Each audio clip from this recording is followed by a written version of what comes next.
കാഫിർ സ്ക്രീൻഷോട്ടിന്റെ പേരിൽ ഡിവൈഎഫ്ഐ നേതാവ് റിബേഷിനെതിരെ നടക്കുന്നത് വിദ്വേഷ പ്രചാരണമാണെന്ന് സംസ്ഥാന നേതൃത്വം. സ്ക്രീൻഷോട്ട് ആദ്യം പങ്കുവച്ചത് റിബേഷ് ആണെന്നാണ് പോലീസ് റിപ്പോർട്ടിൽ പറയുന്നത്.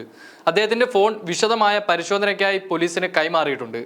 അന്വേഷണം നടന്നുകൊണ്ടിരിക്കുന്ന വിഷയത്തിൽ മാധ്യമങ്ങളും ലീഗ് കോൺഗ്രസ് നേതൃത്വവും അനാവശ്യമായി റിബേഷിനെ പ്രതിയാക്കുകയാണെന്നും സംസ്ഥാന പ്രസിഡന്റ് വി വസീഫും ജനറൽ സെക്രട്ടറി വി കെ സനോജും പറഞ്ഞു. റിബേഷ് ഡിവൈഎഫ്ഐ നേതാവാണ്. അദ്ദേഹത്തിനു മേൽ സംഘടനയ്ക്ക് ഉത്തരവാദിത്തമുണ്ട്. ക്രൂശിക്കാനുള്ള ആസൂത്രിത ശ്രമമാണ് നടക്കുന്നത്. റിബേഷാണ് സ്ക്രീൻഷോട്ട് ഉണ്ടാക്കിയതെന്ന് പോലീസ് പറഞ്ഞിട്ടില്ല. അന്വേഷണം പൂർത്തിയാകുമ്പോൾ ലീഗ് കോൺഗ്രസ് നേതാക്കളുടെ പങ്ക് പുറത്തു വരുമെന്നും ഡിവൈഎഫ്ഐ നേതാക്കൾ പറഞ്ഞു. അതേസമയം കാഫിർ പോസ്റ്റ് വിവാദത്തിൽ CPM-നെതിരെ പ്രതിഷേധം ശക്തമാക്കാൻ തന്നെ തയ്യാറെടുക്കുകയാണ് UDF.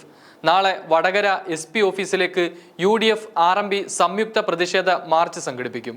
കാഫിർ സ്ക്രീൻഷോട്ട് ആദ്യം പോസ്റ്റ് ചെയ്ത ഡിവൈഎഫ്ഐ നേതാവ് റിബേഷിനെ അറസ്റ്റ് ചെയ്യണമെന്നാവശ്യപ്പെട്ട് UDF വില്യാപ്പള്ളിയിൽ പ്രതിഷേധ പരിപാടി നടത്തി. ഡിവൈഎഫ്ഐയുടെ വിശദീകരണ യോഗം ഇന്ന് വടകരയിൽ നടക്കും. വടകര തെരഞ്ഞെടുപ്പിൽ UDF-നെതിരെ CPM ആയുധമാക്കിയ കാഫിർ സ്ക്രീൻഷോട്ട് ആദ്യം പോസ്റ്റ് ചെയ്തത് DYFI Vadakara block president Ribesh രാമകൃഷ്ണനാണെന്ന പോലീസ് റിപ്പോർട്ട് വന്നതോടെയാണ് UDF പ്രതിഷേധം ശക്തമാക്കിയത്. സ്ക്രീൻഷോട്ട് പ്രചരിപ്പിച്ചവർക്കെതിരെ കേസെടുക്കണമെന്നാവശ്യപ്പെട്ട് ഇന്നലെ വടകര വില്യാപ്പള്ളിയിൽ നടന്ന പ്രതിഷേധം മുൻ MLA പാറക്കൽ അബ്ദുള്ള ഉദ്ഘാടനം ചെയ്തു. നാളെ വടകര SP ഓഫീസിലേക്ക് നടക്കുന്ന UDF RMB സംയുക്ത മാർച്ച് K മുരളീധരൻ ഉദ്ഘാടനം ചെയ്യും. റിബേഷ് ഉൾപ്പെടെ സ്ക്രീൻഷോട്ട് പ്രചരിപ്പിച്ച CPM നേതാക്കൾക്കെതിരെ കേസെടുക്കും വരെ പ്രതിഷേധം തുടരാനാണ് UDF തീരുമാനമെന്നാണ് നേതാക്കൾ അറിയിച്ചിരിക്കുന്നത്. CPM ധ്രുവീകരണ അജണ്ടകളെ ചെറുക്കുക എന്ന തലക്കെട്ടിൽ സോളിഡാരിറ്റിയും നാളെ വടകരയിൽ പൊതുസമ്മേളനം സംഘടിപ്പിക്കുന്നുണ്ട്.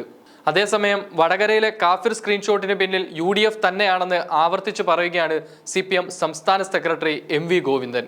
ഈ വിഷയത്തിൽ CPM-ന് ഒറ്റ നിലപാടാണുള്ളത്. UDF നേതൃത്വം മാപ്പ് പറഞ്ഞാൽ ഈ വിഷയത്തിൽ ബാക്കി കാര്യങ്ങൾ പിന്നീട് പറയാം. വ്യാജ നിർമ്മിതിക്ക് പിന്നിൽ UDF-ന് BJP-യുടെ സഹായം ലഭിച്ചിട്ടുണ്ടെന്നും ഗോവിന്ദൻ ആരോപിച്ചു.